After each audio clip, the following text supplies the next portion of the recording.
Football is back, baby. Yeah, let's go. You know, it's kind of sad Mike won't be the opening game, though. All right. Why do you gotta keep doing this?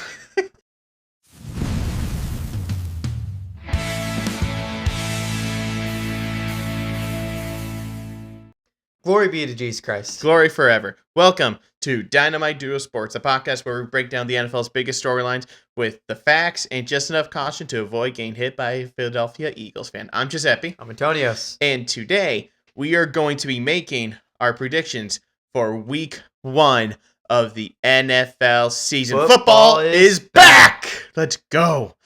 Can't wait. All right. I can wait, also can't wait. I can't wait, definitely, because there's more to look forward to now, especially with a certain trade that happened recently. I forgot who it was. Do you remember? Was it Pika Marsons? I have no idea who that is. Exactly. All right, so anyway, here's how this is going to work. We have these little things, like if you can see them.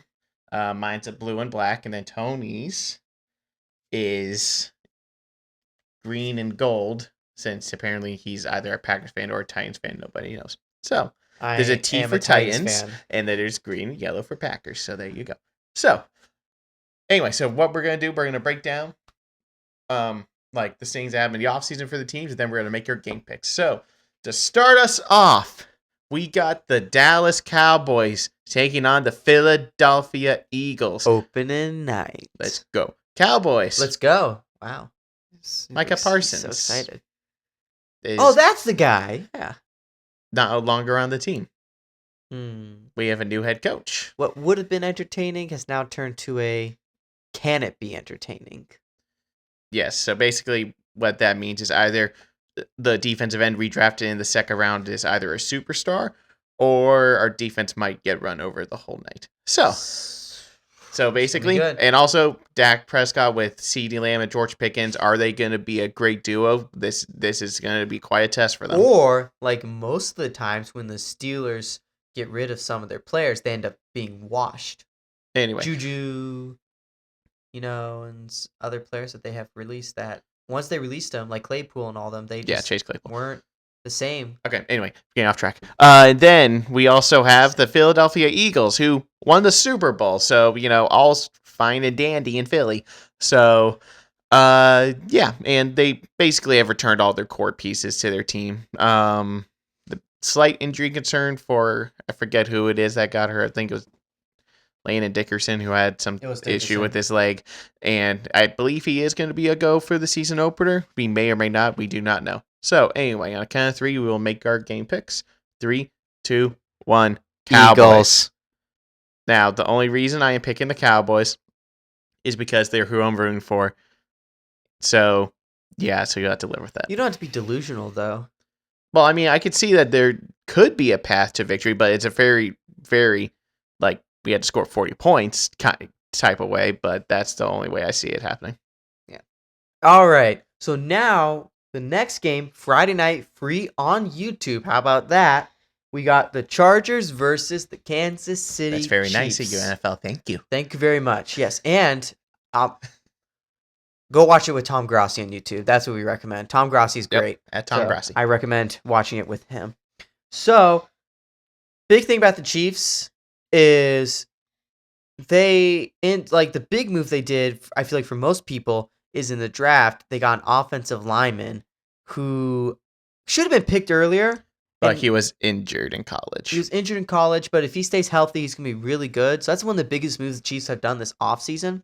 Rashee Rice has been suspended for 6 games, which I'm very happy about because, you can't get away with speeding and then walking away from the scene. Absolutely not. And then, aside from that, they haven't really done much except the fact that, on a completely separate note, Travis and Taylor getting married, but that has nothing to do with the season. Unless... They're not married yet. Whoops. Going to be married is what I meant to say. And, maybe that if the NFL really is scripted, then that definitely would be news for us to be aware of this upcoming season. The Chargers, I think they did very solid in the draft. They did get another wide receiver to help build that wide receiver core. I still think it still needs a little work done. They did get Najee Harris, and their the best pick they did in the draft was Omari Hampton. Fun fact, we did not know how big he was till we saw the picture of him and Jim Harbaugh, and we were like, oh, now we see why you drafted him. Yep. Because, we root for NC States, and we heard UNC, we're like, ah. But then we saw him, we're like, oh. I was like, wait, why didn't we draft him? Yeah. You could have, yeah. I think you could have. Yeah, we you could have drafted They him. picked 20. We picked 12. We picked 12. We got a good offensive guard, but we picked 12. We could have gotten Marion Hampton. Anyway. All right, so now to continue from that, Chiefs was the number 1 defensive points allowed last year, which was slipped a little towards the end, I feel like, but they're definitely it's still Jim Harbaugh's team. Justin Herbert's still a great quarterback, so it's going to be a really good year for them. Anything you'd like to add? Nope. Let's announce our picks. 3, 2, 1. Chargers. Chiefs. Oh. Yeah, so I know this went against what I said in the... I forget which video it was. In one of the previous videos that we did. But I just think that with Justin Herbert fully healthy and with a not fully healthy offensive line, but, they still have a really good offensive line, even though Rashawn Slater's out. And with the addition of Mari and Hampton, and they brought back Keenan Allen, so the wide receiver core is going to be pretty good still. And their defense, still good, still really good. I just feel like that they will come out with the edge on a neutral site in Brazil. Yeah. I would like the Chargers to win. I just think that Chiefs are going to start strong, but because I think they'll lose to the Chargers next time, but they definitely could lose this time, and I'll be totally happy if that's the case. Then you got the Miami Dolphins taking on the Indianapolis Colts. Woof. So the Dolphins. Tyreek Hill wanted to be traded from the Miami Dolphins. So, there's that going on. And now the locker room seems to be kind of divided. And the vibes out of there are just not good. And then you got the Colts, who have a completely different kind of bad vibes. Because Daniel Jones is now their starting quarterback over Anthony Richardson. Indiana Jones. Yeah. We'll see if that actually catches on. So overall, the Colts and Dolphins, they have a pretty good core. But just the QB for the Colts, and then Dolphins, they're secondary. In my opinion, hopefully Riley Leonard can step up from Notre Dame. Oh yeah. And he could be the quarterback. His last preseason game was actually pretty good, but again, that's just the preseason. Fingers crossed that he eventually in the NFL will step up and be starting QB. Ready? 3, 2, 1. Dolphins. Colts. Yeah, I know. I just think the Miami Dolphins are going to be that bad this year that I just don't trust them. I think that culture is a big thing in the NFL, and if you don't have a good culture, you're not going to want to play well for your team. That's fair. The Colts are a good team. If Daniel Jones could play well week 1 against the Dolphins, I just gotta see it. Hey, Sam first. Darnold had a resurgence, but yeah, I gotta see it first. Now we have Pittsburgh Steelers versus the Jets. Aaron Rodgers, who I still believe is not washed, is now the starting QB for the Steelers, who's better than anybody they have had since Big Ben when he was good. Including the Jets' current starting quarterback, Justin Fields. Both teams have done a lot in the offseason. The Steelers got 2 veteran cornerbacks who are still good and can definitely teach the other guys how to be good in their positions. You got Jalen Ramsey, and you got also Eagles cornerback. I'm just going to let him say the name since the Eagles player. The corners? Yeah. Go ahead. It makes them weaker. Darius Slay. There you go. And you said Jalen Ramsey, right? Yes, I did. And but they did lose Minka Fitzpatrick, though. They did, but I think that it's not going to affect their defense too much. He was a good player, but I think they're still going to be pretty solid. Anyway. Plus, got Ohio State's linebacker. Now, for the Jets, they did sign Garrett Wilson and C.J. Gardner-Johnson to new contracts. Sauce Gardner, not C.J. Gardner-Johnson. That is the safety of one of the Eagles that went to the Texans, who is now out for the season. They all have such similar names. I think everybody knows who we're talking about. It's just Sauce Gardner. Sauce Gardner. Yeah, that's true. Just call him Sauce Gardner. He's called And Sauce. Then they did get Aaron Glenn's new head coach, who I honestly don't know because a lot of defensive coordinators don't end up doing very well as head coaches sometimes. All right, you ready? 3, 2, 1. Steelers.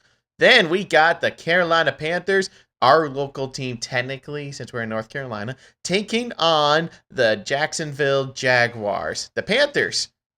Bryce Young improved it towards the end of last season and showed a lot of promise. Kitties go meow.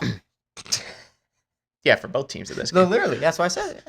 But anyway, and then let's see, they had Ted McMillan in the draft.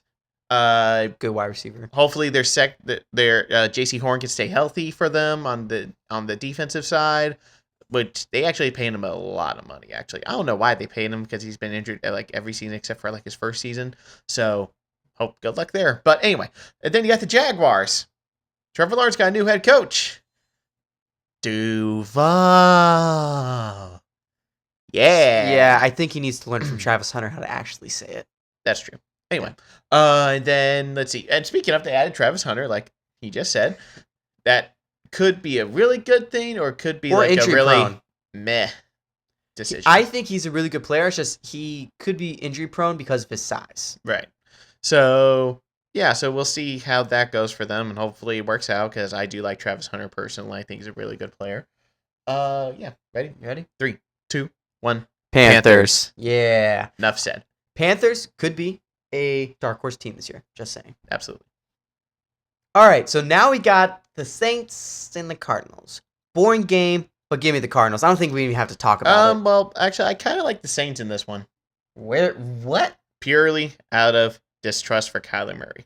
But Cardinals always start strong, and then they go weak in the last half. That's true, but also we don't know what the Saints offense is going to look like under Kellen Moore, who is a really good offensive coordinator. And yeah, so we'll see how that goes. I think Saints are going to be one of the worst teams this year is why I do that. It's going to be and then the Cardinals are always super mid, so they're always guaranteed to be a certain level of competitiveness. Then we got the New York Giants taking on the Washington Commanders. Giants, as much as I love everything that you did in the offseason, even though I'm a Cowboys fan. Huge respect.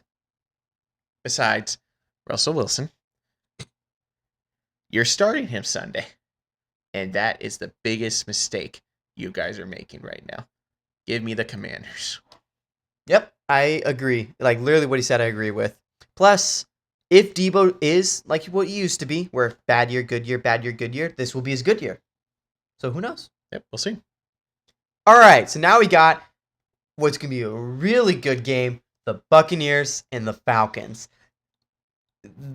Falcons are a team that Falcons is a team that nobody really talks about but still likes. Buccaneers are a team that I think is like a very hot Super Bowl contender this year. I love Baker Mayfield, super underrated quarterback. They got Tez Johnson, Mika Ibuka, but then they dropped the 400-pound dude they got from Florida. Like, dude. He wasn't exercising. He lost a lot of weight, actually. No, he didn't. It doesn't look like a lot, but he lost. If a 180-pound man lost the amount of weight he had, it would be a lot. I'm saying for his actual size, not a lot, but he was losing a decent amount. They needed him to lose like 100 pounds, probably. I think they should have kept it that way and used it, put him in the center. And you don't need someone fast in the center. You just push, especially if you had like Eagles and you're doing a tush push. He's the perfect guy to stop it. So the one thing I'm upset about their offseason, but everything else they've been doing is great. And I think Baker Mayfield is, like I said before, possible MVP candidate. And then on the Falcons side, they have a new quarterback starting this year. Hold on. No, he's winning MVP. All right. Yeah, we both think he's going to win MVP. We have on the Falcons Michael Penix, who could be also a really good quarterback. Last year he showed a lot of promise. They did a lot to help with the rushing game on the defense in the draft this year because their rushing defense and their pressure against the quarterback last year was... Well, actually, the rushing defense was decently good, but actually trying to get pressure on the quarterback was awful. I think it was dead last. Yeah, it was like dead last. So they've improved that, so they're definitely a team to watch out for this year. You ready? 3, 2, 1. Falcons. Buccaneers. Ooh. The reason being, I do have them splitting this season. I just think right now with the Buccaneers potentially fully healthy, or even if not, they have Mike Evans and Emeka Ibuka and Ted McMillan on offense with Bucky Irvin and Cade on. Might not be playing because if he has an injury right now. That's why I still have Emeka Ibuka and Mike Evans. The only reason why I have the Falcons is because the Buccaneers have some injured players right now, which is why I think they'll lose this one but win the next one. All right, cool. Then We got the Bengals taking on the Cleveland Browns. Bengals. No question. I don't even have to talk about the offseason stuff because what's going on with the Browns is terrifying. Exactly. All right. So now we got the Patriots and the Raiders. Ooh. This is going to be a really good game. Both teams have done a lot in the offseason. If it's in your area. Patriots picked up Mike Vrabel. Excellent head coach. I don't know why the Cowboys didn't pick him up when they had the opportunity. He wouldn't have come. Yeah, that's fair. I would not like to work under Jerry Anyway. Jones either. Anyways, they all signed Stephon Diggs, who, even though he's not what he used to be, he's way better than anybody else they have on their team. They drafted Trevion Henderson, who on his first preseason game had a 100-yard touchdown. In one of my fantasy leagues, I personally feel like I got a steal. I got him with one of my last 3 or 4 picks. Wow, that's actually really good. And so they've done a lot this offseason, and Vrabel's in and of itself could be enough to make him a lot better. Then on the Raiders, they've also done a lot. They got Pete Carroll, another great head coach. They got Geno Smith as the quarterback. They drafted Ashton Genty, an amazing running back who, if you watched one of those preseason games, the second one, he literally trucked someone and kept going. He's definitely going to be a beast in the NFL. When Derrick Henry retires, he's probably going to be the next beast. You had Marshawn Lynch, Derrick Henry, now you probably got Ashton Genty. They also have a little wide receiver issue, trying to get a contract done. They did get Max Crosby still on their defense, so their defense is still pretty solid. Pete Carroll, I think, will do a pretty good job with that defense. So yeah, both teams, great head coaches, which in and of themselves, by the coaches, that's enough to make these teams a lot better this year. All right. 3, 2, 1. Raiders. Oh, I thought he was going to say Patriots. But yeah, I think Raiders is just... Patriots have a little time to warm up before they can kick in. And then Raiders, I think, could be good right off the start just because of how stacked their team now is. All right. We'll see how it goes. Yep. All right. Then we got the Seattle Seahawks taking on the San Francisco 49ers. So we got the 49ers who lost a lot of people this offseason. They lost Deebo Samuel, Hufanga, I forget his first name, Ward, the corner, and Dre Greenlaw. But Dre Greenlaw is... And not to mention their backup offensive line for when Trent Williams gets hurt. So... I still think the 49ers haven't lost enough to actually be concerned. Well, as long as everyone stays healthy. Take for Brock Purdy, if he doesn't have all his Avengers with him, he turns in... He's he was top 10 last year, right? Yes, he was top 10 so you stats, shush. But not wins. Shush. So what are you talking about? Shush. How is that his... If he's doing his job and everyone else isn't, that's not his fault, is it? Isn't that your argument with Dak all the time? Wow, hypocritical. Dak I think we know who we're both picking. Anyway. I think we know who we're both picking. I'm right. going 49ers. He's obviously going Seahawks. And here's why. The Seahawks... The 49ers own the Seahawks. Have added Cooper Kupp to their offense. I know they lost DK Metcalf, but here's the thing. I don't believe Cooper Kupp is washed. I believe he's going to be a great safety blanket for Sam Darnold if he has to. Not washed, just very mid. Would you let me talk? No. It's my turn. Nah. Let me finish, then you can talk if you want. He's just butthurt. He doesn't like the 49ers. This is going to be a very long part of the video if you don't let me finish. So here's what we're going to do. And also, their defense. I know it was just a preseason, but they literally held a bunch of people back all the time. Even their starters. You're forgetting the fact the 49ers own the Seahawks, no matter how good they are. Yes, but here's the thing. This is a new version of the 49ers without Deebo Samuel. We don't know how good they are. No matter what, they still own them. All right, well. That's like when the Jordan Love playing against the Packers, and we thought Aaron Rodgers is gone. Bears are going to win. Then Jordan Love still won. It's just because they own them. Yeah, well, I mean, the Bears did beat the Packers. But, we'll see. So. Seahawks could win, but I don't think it's going to happen. Yep, we'll see. All right, now we got the Titans and the Broncos. Titans, you did a great job this offseason. Broncos did a great job this offseason, but I don't think we need to get into the details with knowing who's going to win this, and that's the Broncos. Yeah. Sorry to say it, but that's just the facts. Hopefully I'm wrong, but I don't think I am. This is kind of the equivalent of what Arch Manning had to do in his first game in terms of the defense he had to face. Fair. Yeah, it's not gonna be pretty. Not pretty at all. Then we got the Lions taking on the Packers. Oh boy, what a game it's gonna be after what recently happened. What happened recently? I forgot. Anyway, before the thing You know. happened that about what happened, this game was kind of a meh, I don't know how this is going to go kind of game. Because it's Like, Packers home. So Yeah. it's like, but now things just got a lot more interesting. So we got Micah Parsons, who just joined the Packers. And then you got the Detroit Lions, who lost both their coordinators to head coaching jobs this offseason. Other than the that, center is gone. and their center's gone. So other than that, though, nothing much has changed for the Lions, I would say. And Except for the fact Aiden Hutchinson is coming back from his injury. We'll see if he is fully recovered from that. hopefully it's not the same with Nick Chubb, where like he came back from the injury and it like ruined his career. Right. So I feel like that he's younger. So since it happened when he was younger, it's not going to hurt him as much. But anyway, let's make our picks. 3, 2, 1. Lions. Packers. Go Pack, go. Yeah, I will probably never pick the Packers unless I know for a fact they're probably going to win that game. This game, either team can win it. It's fair. But- I just think that home game, they have a lot of momentum because they got a player that could help take them to the Super Bowl. That there's going to be pumped. I just remember Aaron Rodgers last season there.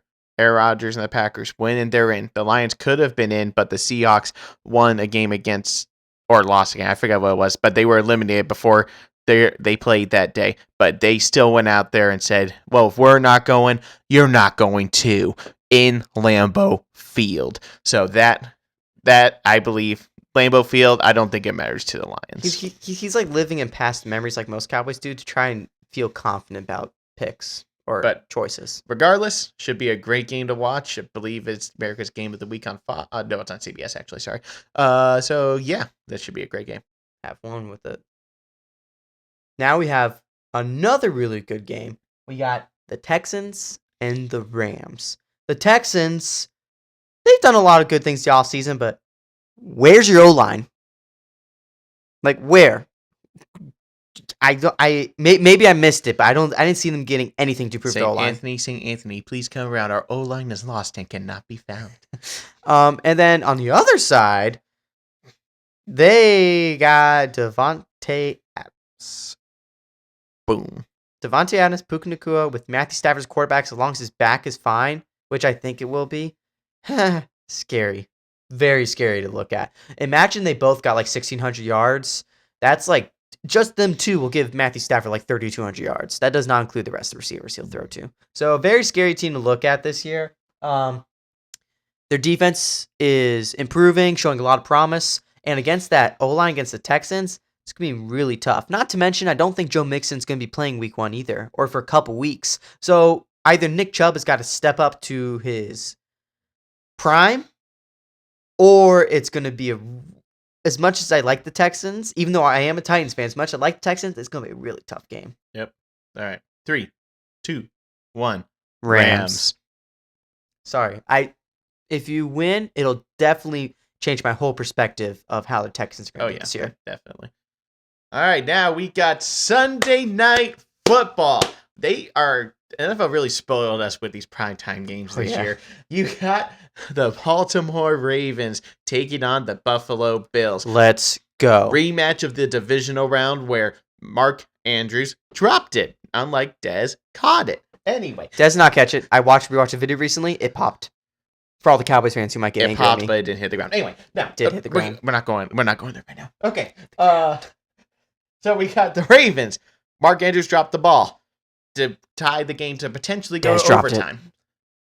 And then also, let's see, who else they got? They had DeAndre Hopkins in the offseason. Which is pretty good to add on. And they got Jair Alexander on the defense. They added something to both the offense and the defense, which could either be really good or they're just going to be older and injury prone. So there's that. Then we got the Buffalo Bills, where they basically didn't change anything on their team. They actually did slight improvements, but didn't really lose anything. Yeah, it's like they got rid of Von Miller, but they added Joey Bosa, so it's like you have potentially less injury-prone defensive linemen on your team, but still injury-prone. It's kind of the same thing with the Ravens, what I just said. Like they have a player who he's healthy is really good. If he's not, he's pointless.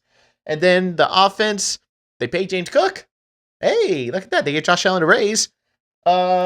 I think if Dalton Kincaid can step in this year, their offense will actually be a lot better than last year. That's the Even big their thing. offense was good last year, but it felt like before. Dalton Kincaid had a fall off year last year compared to his rookie season. So I drafted him last year and it was not good. that's your loss. Yeah. Yeah. So this should be an awesome game. Let's give our pick. It can go either way. 3, 2, 1. Bills. And I have them finishing as the number 1 seed because of this game. So yeah, I mean, it could go either way. I hope it is not like the Ravens-Bills game in the regular season last year where they just crushed them. Yeah. I want a good game. Nobody wants that. Even if Ravens win, I want a good game. Yep. And now, to finish off week 1 of NFL football, we have the Vikings and the Bears. The Pope's team. This is a very interesting game because we need to see what J.J. McCarthy looks like. Mm-hmm. We kind of already have a good idea of how the Bears are going to be. Mm-hmm. I've watched Caleb Williams in the preseason. He looks like he could be good, but I feel like he's got to fix the attitude. I'm sorry. Mm-hmm. The attitude of like he missed like 3 times in a row to throw into the net, and he was like all whiny, like pouting after it. It's like, but not even like angry, like pouty, like a pouty attitude. Angry attitude is different than pouty. So I feel like Ben Johnson could very well easily turn this Bears offense into what we thought it was going to be last year. But until I see some difference in Caleb Williams, not sure about that. Now with the Vikings, their team where if J.J. McCarthy is good, they are going to they could potentially win the division if J.J. McCarthy is good. That's what I think. Because I think Packers-Lions are actually going to be pretty close in the record this year, with Packers edging it on top. But if the Vikings are actually good, then I think they're going to overtake both of them, which will be pretty rough for other teams that are fighting for the playoffs. So with that being said, you ready? Yep. 3, 2, 1. Vikings. Vikings. Kidding. So, yeah. I mean, I wouldn't blame if you chose Bears, but I was actually, he's the kind of person where I thought they would choose Vikings, so he did. So. Yeah, I like J.J. McCarthy. I like J.J. McCarthy because I like Jim Harbaugh, and he coached him. So. And also, like, honestly, I have no idea who's going to win this game, honestly, when you think about it. Because if J.J. McCarthy is not good, the Bears will probably win. But if he is good, it could be a blowout. Because Caleb Williams, I feel bad for Caleb Williams because he's got to deal with like 3 of some of the toughest defensive lines in the NFL now. 6 games a year. So, salute you, Caleb Williams, for taking those hits, but good luck. Yep. Anyway, let us know what you think down in the comments below. Do you agree with us? Disagree with us? Do you think we're crazy? Do you think I'm crazy for taking the Cowboys over the Eagles? Let me know. You can always... All right. Be sure to follow us on Instagram, Facebook, and Twitter, and TikTok if you're on TikTok. And then, let's see. What else we got? I think that's everything. Well, anyway. Yeah. Thanks so much for watching. I'm Giuseppe. Oh, wait. Hold on. Be sure to like and subscribe. I'm Giuseppe. Subscribe. I'm Antonios. And this has been Dynamite Duo Sports. Week 1 NFL. Week 1 is here. And we cannot wait. Yes, sir.